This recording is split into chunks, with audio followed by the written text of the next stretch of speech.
Tonight at 5, opening that mail with some caution. Why some residents are getting some eye-opening property tax bills.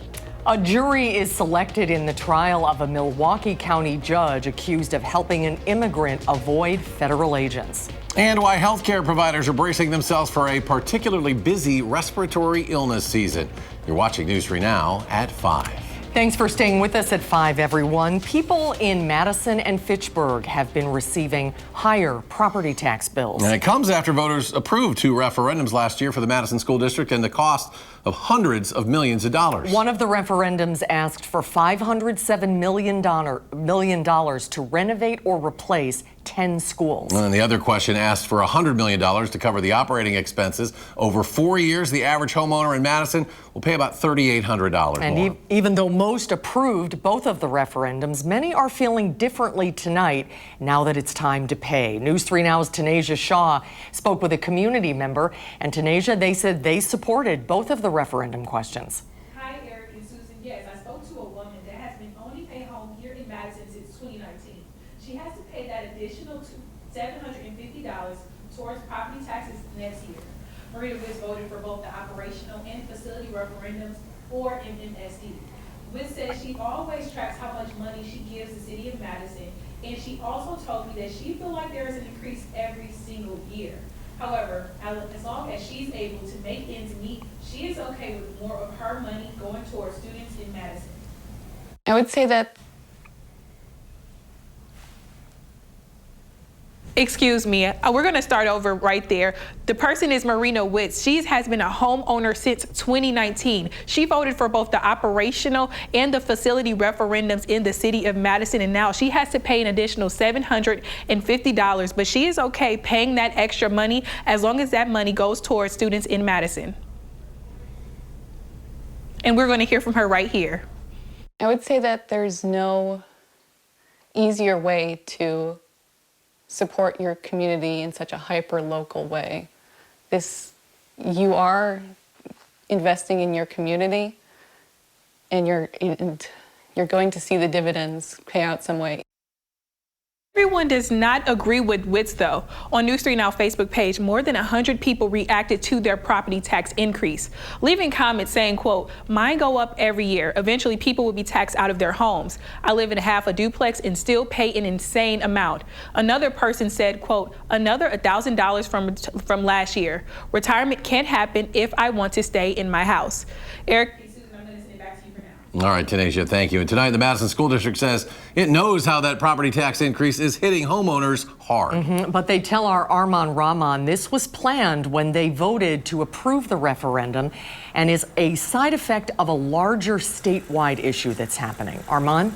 Finance staff with the district acknowledged that this is the highest year for the referendum tax hike. But they say the district's hands are tied because over the past 15 years, the state legislature has backed away from sharing the costs of local public schools, so districts have no choice but to increase property taxes for every last dollar in state aid with a referendum. But next year, it's only $20 million compared to $30 million this year. Now, the factor that we talked about is if the legislature would provide additional state aids and share in the costs like they historically have done, those property taxes go down dollar for dollar. For every additional dollar in state aid, property taxes go down. Soldner says 81% of the district's operating dollars go to salaries and benefits for the over 4,000 employees in 52 schools. I'll have more from the district and from a local realtor about what he's been hearing from homeowners and what they can do, if anything, later on tonight on News 3 Now at 6 and 10. Armand, thank you. The district says where the money is going in the budget, sorry about that, is publicly available online and summarized at school board meetings. We turn now to your First Warn forecast. Meteorologist Blaze Keller is here with a look at some Arctic temperatures on the way. Blaze? That's right. Coming down out of the Alaska area, actually north of Alaska is where that air is probably sitting right now, only to be brought down as we go into Friday night, further into the weekend. We'll quickly touch on a little bit of snow that may be falling there across extreme downstream southern parts of Grant County into southwestern parts of Lafayette County, just outside of Platteville along 151. Maybe a few lingering flurries off towards Shullsburg. This is probably the most snow that we're going to see, maybe a few flurries as we continue overnight. But for the most part, this Clipper system is a little bit too far to our west to really impact us. So let's look ahead to that cold this weekend. Expected to move in starting Friday and last through Sunday. So alert days throughout the weekend as those wind chill values get anywhere between 20 to 30, 35 degrees below zero. Already northern Wisconsin underneath a cold weather advisory. I wouldn't be surprised if southern Wisconsin is placed underneath at least a cold weather advisory by Friday ahead of that cold. And these are replacing the wind chill advisories, warning, and watches. So don't be shocked when you see that alert come on your phone from your First Warn Weather app. We'll touch on just how cold we get and if there's any warm up in the forecast coming up in just a few minutes. All right, Blaze, thank you. A bicyclist is dead after a crash with a truck in Mineral Point this morning. Reported about 5:45 along Dodge Street, just south of Commerce Street there in Mineral Point. When officers arrived, bystanders were attempting life-saving measures on the cyclist, later identified as Garth Scheel. Scheel was taken to Upland Hills Health in Dodgeville, where he later died. The truck driver, a 26-year-old Mineral Point man, stayed at the scene and cooperated with investigators. And the Milwaukee woman accused of fatally shooting a DeForest native last month is now heading to trial. Jamaica Mills was charged with first-degree reckless homicide with the use of a dangerous weapon modifier. The charges stem from a November 4th shooting where police say Mills shot Ariel Spillner after they were smoking marijuana together. Mills will have an arraignment on January 9th. A jury has been selected in the federal trial of Milwaukee County Circuit Court Judge Hannah Dugan. Back in April, Dugan was charged with obstruction and concealing an individual to prevent arrest after being accused of illegally helping an immigrant evade federal agents. Her trial is set to begin on Monday. She faces up to 6 years in prison if she is convicted on both counts. According to a new study, videos of sexually suggestive AI-generated children are racking up millions of likes on TikTok. The Spain-based nonprofit Maldita.es found more than a dozen accounts posting videos featuring AI-generated girls. The accounts have hundreds of thousands of followers combined. Comments on many videos included links to chats on the messaging platform Telegram. The report said some of those chats offered child pornography for sale. And a first-of-its-kind move could be just the beginning to protect children online. Australia recently passed the world's first social media ban for kids under 16. The 10 banned platforms include Instagram, TikTok, and Snapchat. And kids will face fines if they don't take reasonable steps to keep children off of social media. That has led to parents in the U.S. advocating for a similar change. Stand before you as a mother whose only child was taken by something so preventable, so cruel, and so ignored that it should shake every person in this room to their core.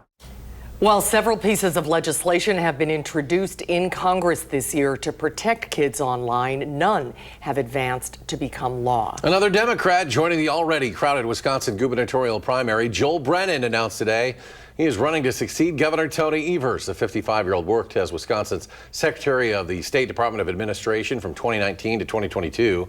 He's currently the president of the Greater Milwaukee Committee and also spent 11 years as executive director of Milwaukee's Discovery World, the state's largest science museum.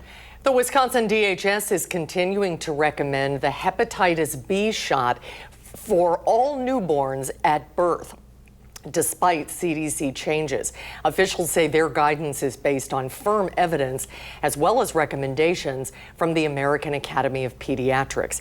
Last week, the CDC's Vaccine Advisory Committee decided the birth dose was only needed for babies whose mothers test positive for the virus or weren't tested before giving birth.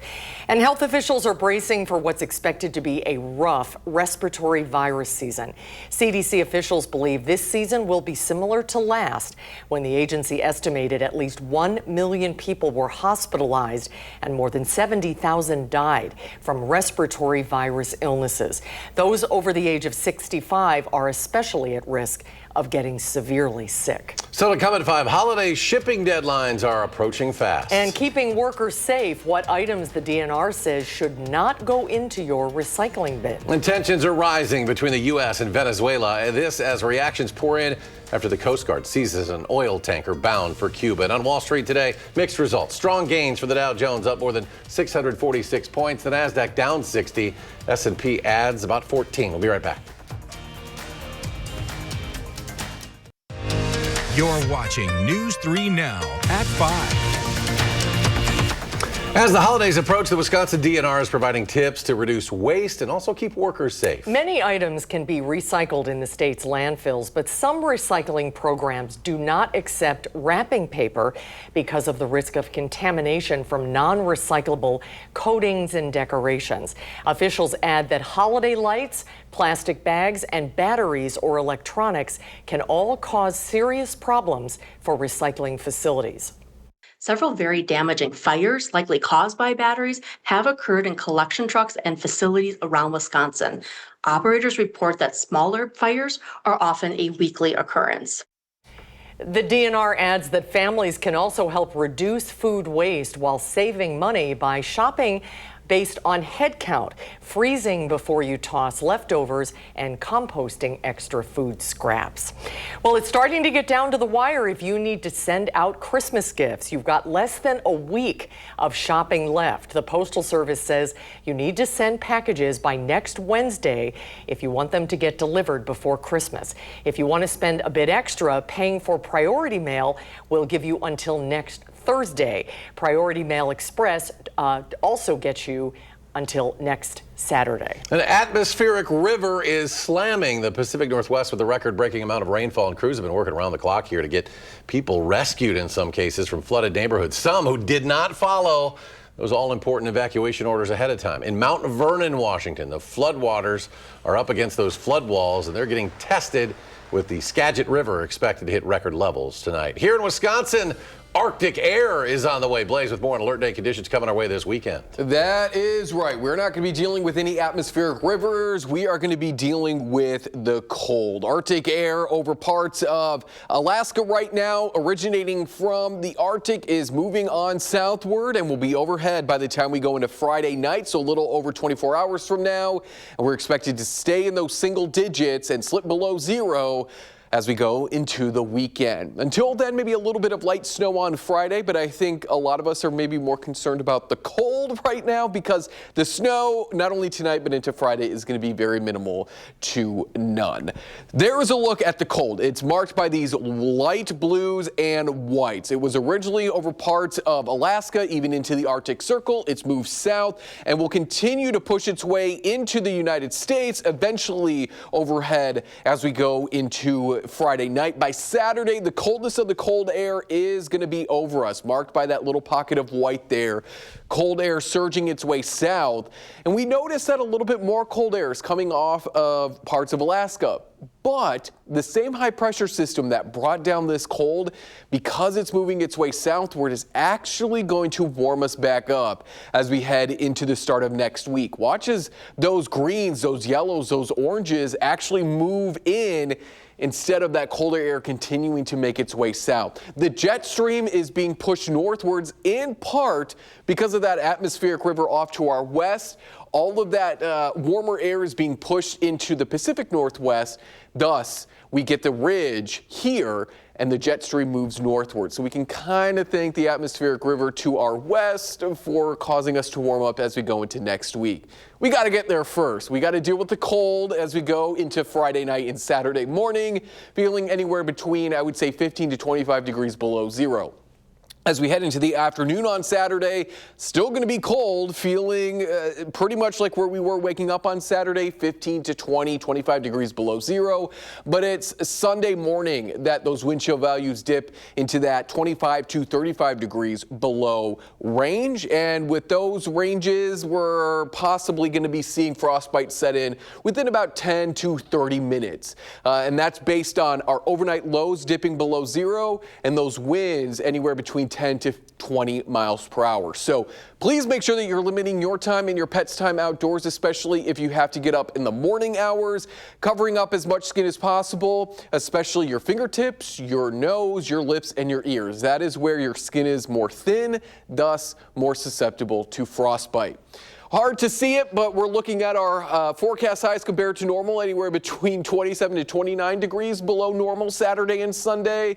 And then we're back to feeling more normal, even squeezing out a few warmer than average days. Wednesday and Thursday of next week, if the forecast doesn't change, that's when our temperatures will flirt with the upper 30s to low 40s. And it looks like the weather pattern that we've been sitting underneath since about the Thanksgiving time frame is starting to break on down. That jet stream is being pushed further north. That means warmer air is going to be lifting northwards as well. We're sitting at about a 40 to 50% chance of being warmer than average as we get closer to Christmas. Hopefully not warm enough that we melt all the snow, because I don't see any big systems on the horizon right now, and I would love to have a white Christmas, but we will take it day by day. There is a look at that 10-day forecast. Single digits this weekend, 20s Monday, 30s Tuesday, 40s Wednesday and Thursday of next week. That'll feel good. Look at that weekend. Yeah, thank you, Blaze. Well, this season, Packers rookie wide receiver Matthew Golden has been dealing with a couple of injuries. And it has led to some frustration from the Packers' first-round pick. News 3 Now senior Packers writer Jason Wilde with more on how Golden is feeling.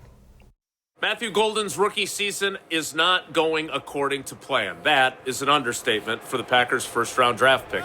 The first wide receiver the Packers have selected in the first round in 23 years. In the last 5 games, he's missed 3 of them with wrist and shoulder injuries. And in the 2 games he did play, played a not-so-grand total of 24 snaps. He's frustrated with his injuries, he's frustrated with his opportunities, and Matt LaFleur understands where his rookie wideout is coming from.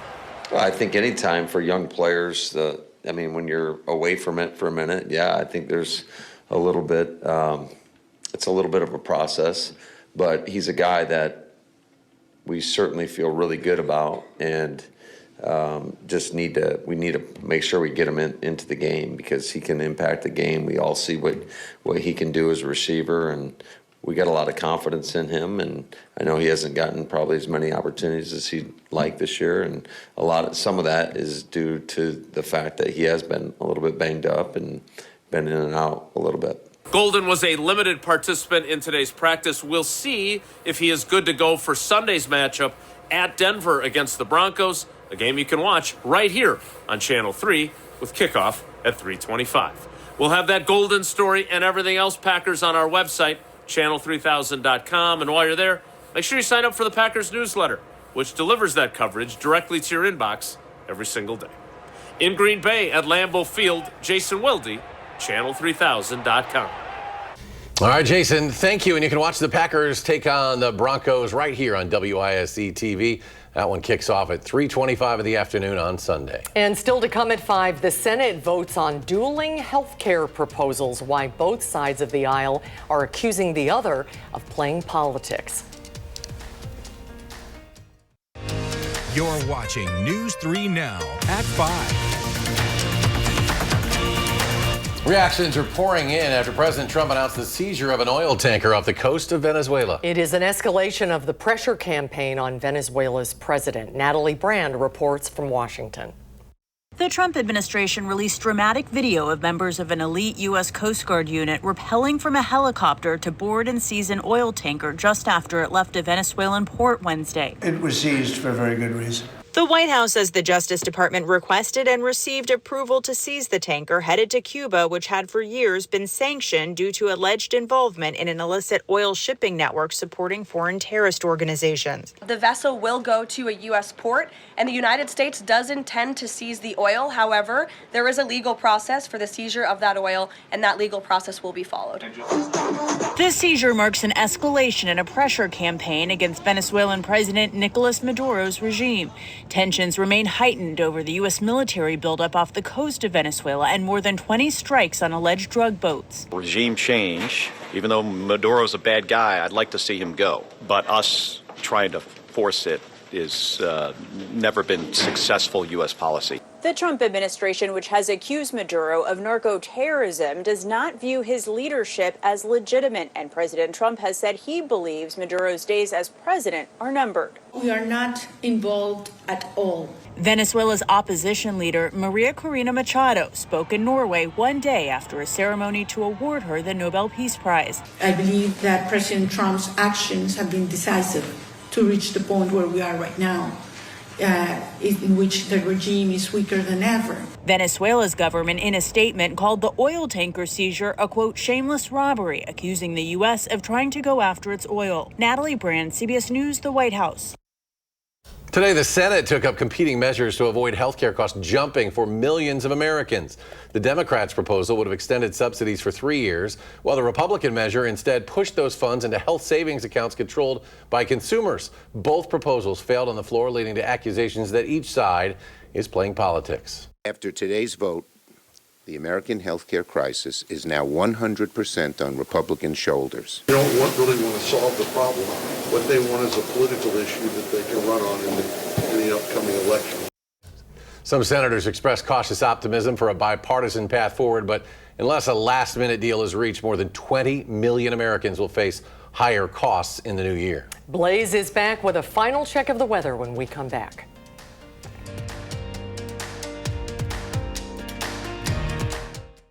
Tonight, catastrophic flooding in the Northwest leaves Washington state in a state of emergency. Tens of thousands have been told to evacuate as the rain continues to fall. We'll have the latest. And a CBS News investigation into massive pandemic-era fraud. Our exclusive on-the-ground reporting in Minneapolis.